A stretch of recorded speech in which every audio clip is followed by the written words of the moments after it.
Bienvenue, c'est Nono de la chaîne Aveyron RC Garage. Ça faisait un petit moment que j'avais pas fait de vidéo. Allez, petit run du DBX.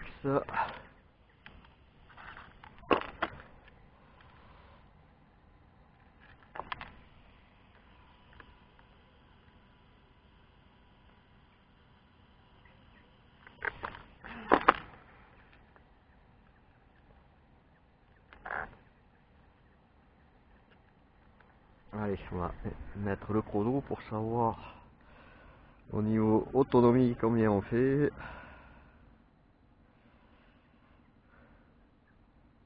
Allez, c'est parti.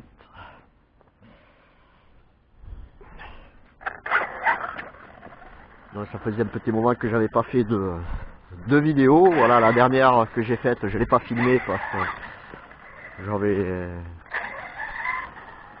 pas forcément envie.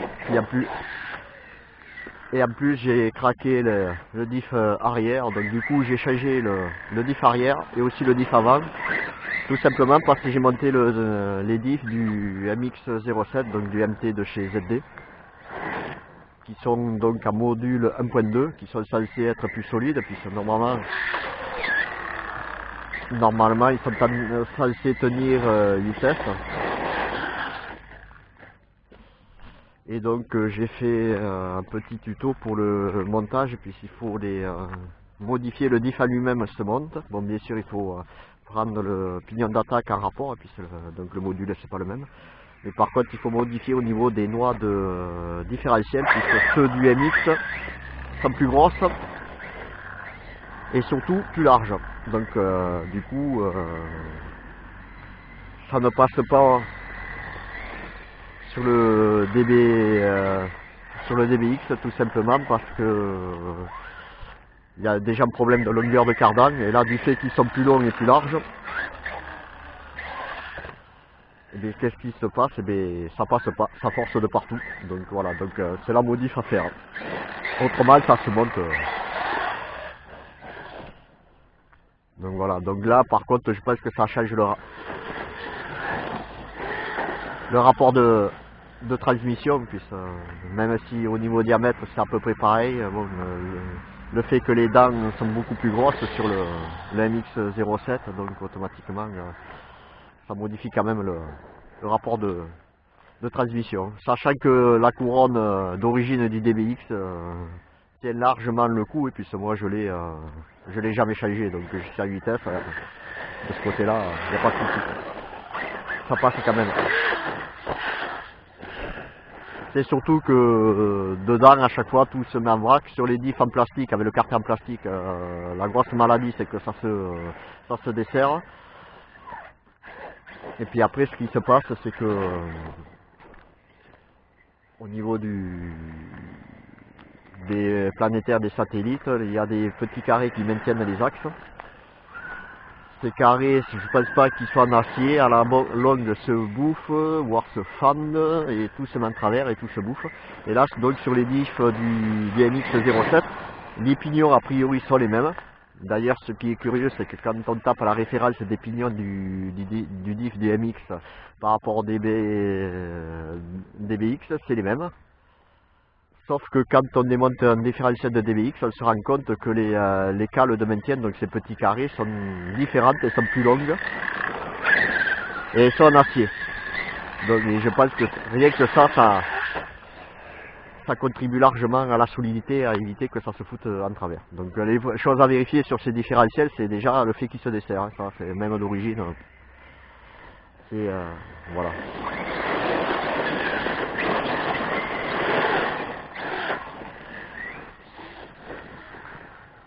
Après moi dessus j'ai monté les noix de différentiel option. Bon, elles sont beaucoup plus solides que les noix d'origine. Inconvénient c'est que du coup les axes de cardan se bouffent beaucoup plus vite. A l'inverse, avec les noix de différentiel d'origine, les axes de cardan se bouffent pas, c'est les noix qui se bouffent.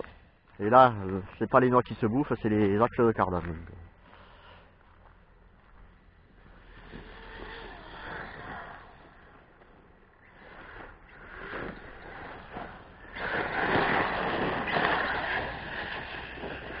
J'ai monté aussi le sauve-cerveau option dessus parce que celui en plastique il était pour moi trop mou, pas assez rigide, donc voilà.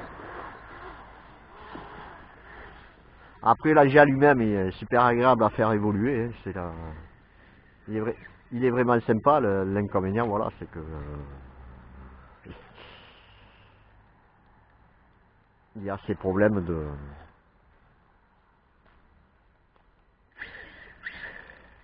diff et tout ça quoi qui sont mal. Ils sont pas assez solides. Je sais que Manil a tenté de regarder en montant un diff au bas et tout ça. Bah, a priori ça se monte pas parce que les diamètres sont pas les mêmes et tout ça. C'est ça ce qui est compliqué. Donc voilà, donc moi j'ai tenté l'aventure avec les diffs des MX-07. Je vais voir si ça tient ou pas quoi. Donc, après c'est pas un engin clairement fait pour les débutants, je le rappelle. Pour ceux à qui ça tenterait. Voilà, moi c'est pas du tout un truc pour les débutants. Donc,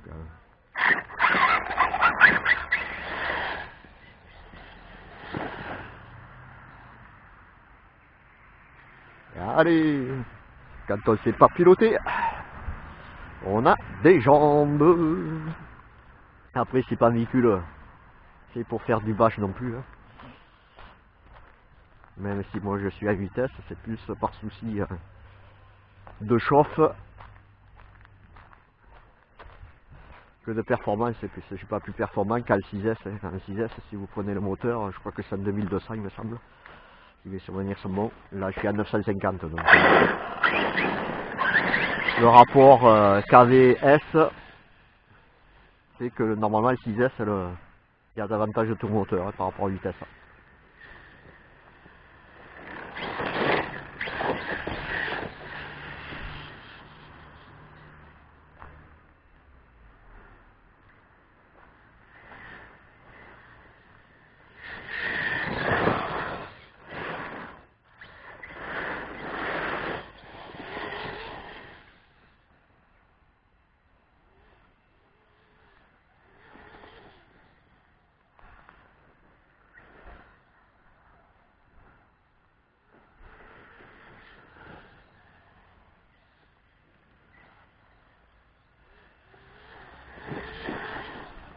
Après, la conception de l'engin est pas mal, hein. Il y a des choses qui sont bien conçues, mais bon voilà, il faudrait qu'ils revoient au niveau des plastiques, parce que c'est vrai que d'origine il y a plus ou moins du jeu, que ce soit dans les fusées, avec les roulements. Les roulements, il faut mettre un léger point de colle à roulement pour pas que ça bouge, voilà, il y a plein de petites modifs à faire. Les amortisseurs, c'est pareil, d'origine, sont pas terribles, parce que les pistons sont trop souples, le guidage des pistons est pas terrible, les joints qu'il y a dessus c'est pas terrible, donc il y a plein de petites modifs à faire pour le fiabiliser après.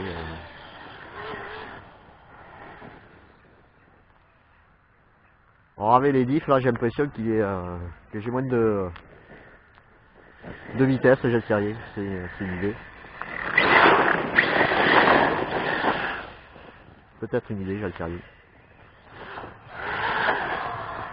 Après j'ai mis un pignon poil plus long.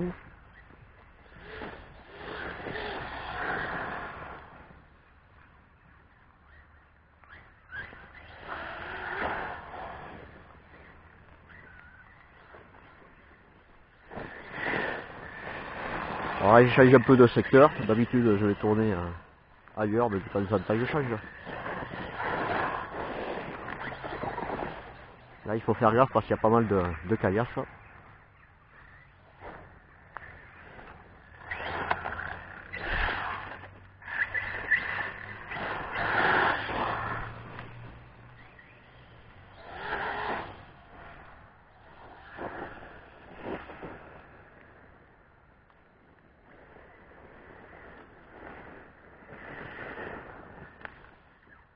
Ouh.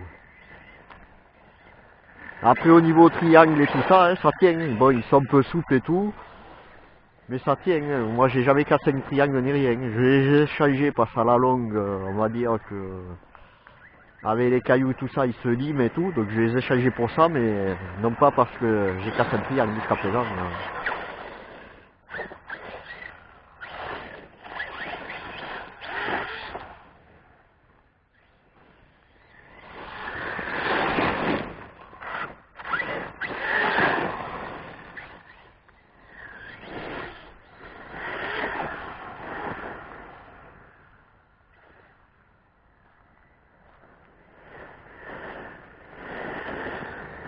Les pneus c'est pareil, ils tiennent super bien, parce que moi ils sont d'origine. Hein.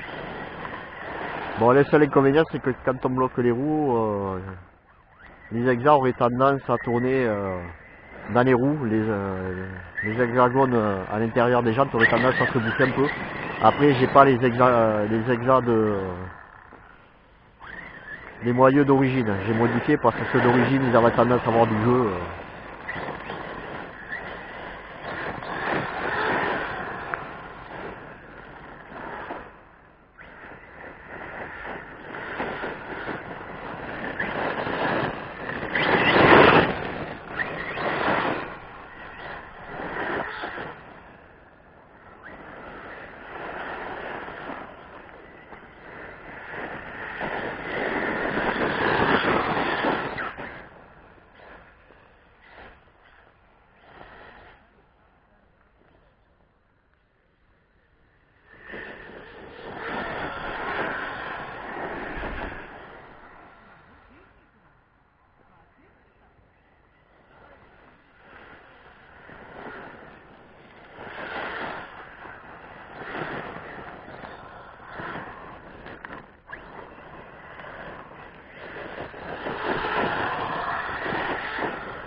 Bon, la carrosserie aussi d'origine, hein. Comment ça partit un peu en sucette.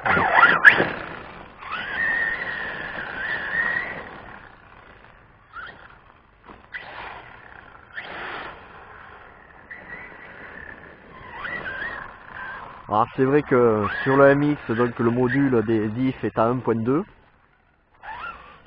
et la couronne du différentiel central est plus grande, du fait que le MX a des roues plus grandes, donc je pense que pour compenser.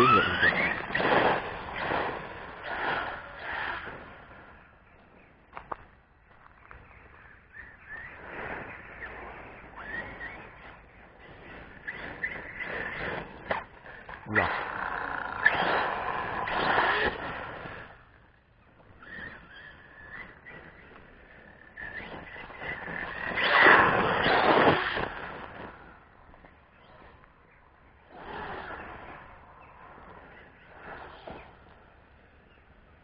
Donc à voir si dans le temps les diffs vont tenir, j'espère que oui, parce que bon, c'est pas la première fois que j'échange. Or, la première fois où ils ont claqué, j'ai changé en prenant un carter de différentiel central, qui donc du même diamètre et tout ça, sauf que la couronne des cellules avant-arrière ne se monte pas, non pas un problème de diamètre et tout ça, parce que le carter de différentiel central il y a un épaulement. Et donc c'est cet épaulement qui gêne et qu'il faut limer pour pouvoir que ça passe. Que là les carters de diff ils se montent du MX-07 se monte sans problème. Là il n'y a pas de souci si vous commandez que les carters de diff. Mais bon, l'idéal est de monter le carter complet. Comme ça les pignons il y a la mise à jour avec ces fameuses cales qui sont plus longues, plus larges, qui je pense dans le temps tiendront mieux. Donc, Par contre ce qui est curieux c'est que quand on tape la référence des pignons, les satellites et tout ça, pour les avoir en pièces détachées, hein, c'est les mêmes que le DVX. Donc là il y a un truc, j'ai pas trouvé la référence avec ces pignons et ces fameuses cales. Même en regardant la notice du MX, alors je sais pas. Il y a un truc là. Faudrait que je demande directement à ZD, est-ce qu'il me répondrait, ça c'est autre chose par contre.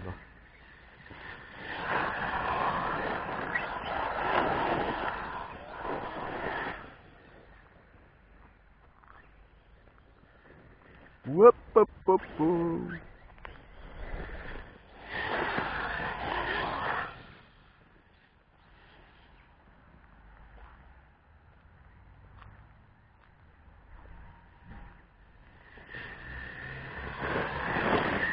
Autrement, c'est sympa à avoir évolué hein, sur ce genre d'engin, sur ce genre de surface, ça va très bien. Hein. Une fois qu'on a fait régler les problèmes d'amortissement et tout ça, ça passe bien et tout. Hein. Après voilà, c'est pas un engin de bâche, c'est pas non plus un MT, c'est pas un X-Max ni rien, c'est pas fait pour faire des sauts et tout ça quoi. Hein. C'est pas le but non plus, hein, voilà. Donc, au même titre que si on prend Baja 5B, c'est pareil, c'est pas un engin pour faire du bâche et tout ça, c'est plus un engin pour des surfaces comme ça, pour rouler.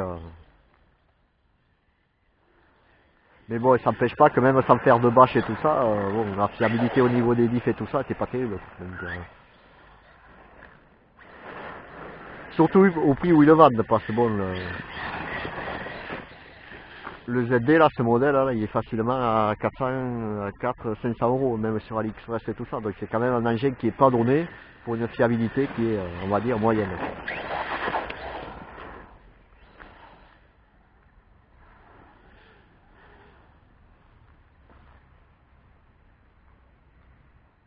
Pour les batteries, je suis toujours avec les DXF 6005. Alors pour info, j'en avais acheté 4. J'en ai 2 qui ont que j'ai fait partir en déchetterie tout simplement parce que elles ont gonflé. Donc voilà, j'ai pas voulu prendre le risque de continuer à m'en servir et qu'elles me pètent sur le modèle. Donc sur 4, il m'en reste que 2. Donc moyennement assez déçu finalement, puisque bon, par rapport aux gens que j'avais, que j'ai toujours, bien qu'il y en ait une que j'ai fait partir en déchetterie aussi, parce que bon, sur 4S, il ne me restait plus que 3S. Il y a une cellule qui s'est désactivée, que j'ai pas réussi à réactiver. Mais qui ont 3-4 ans, facile, que celle-là, bon, ça doit faire quoi, 2 ans que je les ai quoi.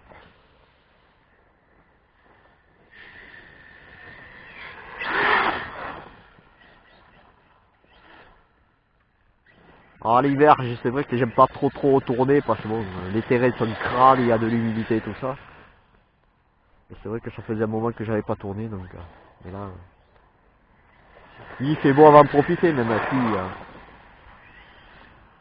après il faudra nettoyer.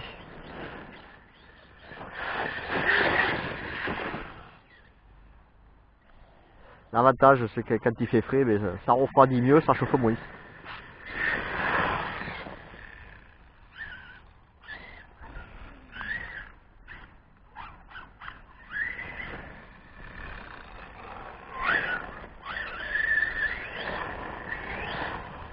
Alors il me paraît que la transmission a l'air un poil plus brillante avec ce module.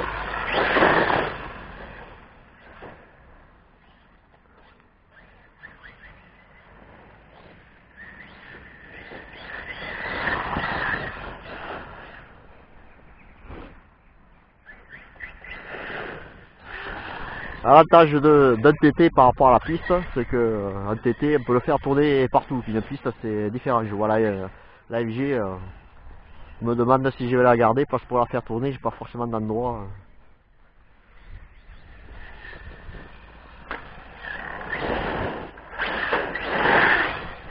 Je m'amuse plus avec finalement le ZD, même s'il n'est pas fiable par rapport à la FG, mais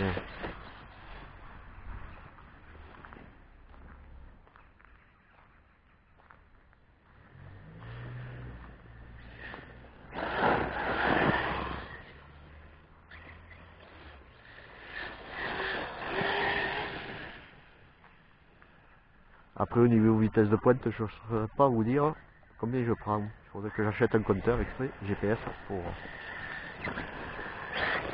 Après voilà, cet engin, bon, 400-500 € ça passe. Maintenant, 700-800 € comme c'est le cas chez Absolima et tout ça, là non par contre c'est du délire et franchement je dis non. D'ailleurs ils n'arrivent pas à les vendre. Donc,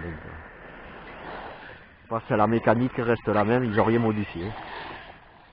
Les alus c'est les mêmes, les diffs c'est les mêmes, la transmission c'est la même.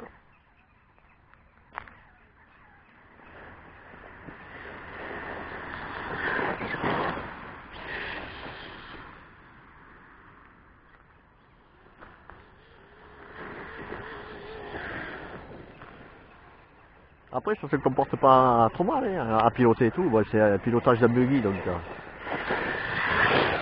il est réglé quand même assez souple au niveau de la suspette pour que il bouge pas trop, qu'il sautille pas trop, on le voit, il sautille pas trop là sur le terrain, pourtant il y a des cailloux et tout là.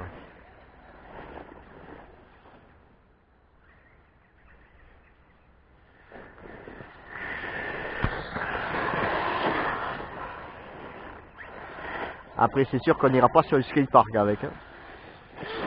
On ne fera pas